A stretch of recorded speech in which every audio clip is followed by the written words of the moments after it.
അല്ല ഏതാ നേരത്തെ കാലത്ത് ഇറങ്ങിയേ? ഓളൊന്നും വീട്ടിലില്ലേ? ഓളാടിയില്ല, ഓളെ വീട്ടിൽ കൂടെ ആക്കി. എത്ര ദിവസം ഉണ്ട് വരോട്? ഓള് മറ്റന്നാൾ വരും. അറിയാ എന്നാ പരിപാടി? നോക്കിക്കൂടെ നമുക്ക്? എന്നാൽ പിന്നെ ഞാൻ സാധനം വാങ്ങാം, നീ ഫുഡ് വാങ്ങാം. വേണ്ട, സാധനം ഞാൻ വാങ്ങാം. വേണ്ടടോ, സാധനം വാങ്ങാൻ ഞാൻ നാളെ വിട്ടിട്ടുണ്ട്. എന്നിട്ടാ പറഞ്ഞേ?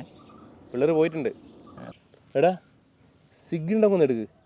വീട്ടിൽ പിള്ളേരിലുകൊണ്ട് ഇപ്പം വലിയ തീരെ ഇല്ല. അത് നല്ലതല്ലേ? ഇന്ന് ലോക പുകയില വിരുദ്ധ ദിനാന്ന്. ഇത്രയും ദിവസം വലിച്ചിട്ടില്ലെങ്കിൽ അങ്ങനെ പോട്ടെ, വീണ്ടും തുടങ്ങണ്ട. ഞാനും ഇപ്പം വലിയില്ലടാ. എന്നാ വേണ്ട, ഒരു സിഗരറ്റ് ആയുസിൻ്റെ 10 മിനിറ്റ് കുറക്കുമെന്നാണ് പറഞ്ഞു കേൾക്കുന്നു. വീട്ടുകാർ കാണാതെ ഇങ്ങനെ ഒളിച്ചും പാത്തും ലഹരികൾ ഉപയോഗിക്കുമ്പോൾ ഒരു ദിവസം ഈ ഭൂമിയിൽ നിന്ന് തന്നെ നമ്മൾ എന്നേക്കുമായി കാണാതാവും. വെപ്പ് തുടങ്ങാത്ത നന്നായി, അല്ലെ ചൂണ്ടൽ ഇപ്പം അരിപ്പായിട്ടുണ്ടാവും. അപ്പോൾ നീ പറയുന്നത് കണ്ടുപിടിക്കാന്നല്ലേ?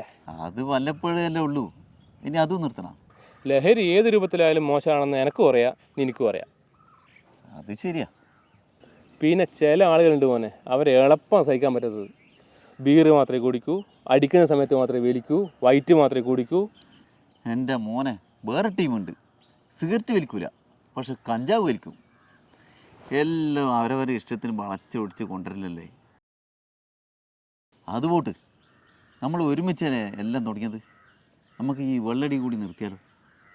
ഇന്നും കൂടി അടിച്ചിട്ട് നിർത്തുന്ന അല്ലേ? വേണ്ട, ഇനി മുതൽ ഒരു ലഹരിയും വേണ്ട. എനിക്ക് കുപ്പി വാങ്ങാൻ പോയവരോടെന്നാ പറയാ? അത് സാരമില്ല, അത് നമുക്കിപ്പോൾ ശരിയാക്കാം. എടാ ആങ്ങളേൻ്റെ ഓളുമായിട്ട് എൻ്റെ ഓൾ അടിയുണ്ടാക്കിയിട്ട് ഇപ്പോൾ എൻ്റെ ഓളും പിള്ളേരും വീട്ടിൽ വന്നിട്ടുണ്ട്. എൻ്റെ മോനെ എനിക്ക് ഇന്നും അടിക്കാൻ പറ്റൂല. പിന്നെ ഞാൻ അടിക്കാത്തതുകൊണ്ട് ഞാൻ ഷെയർ വിടൂലേ.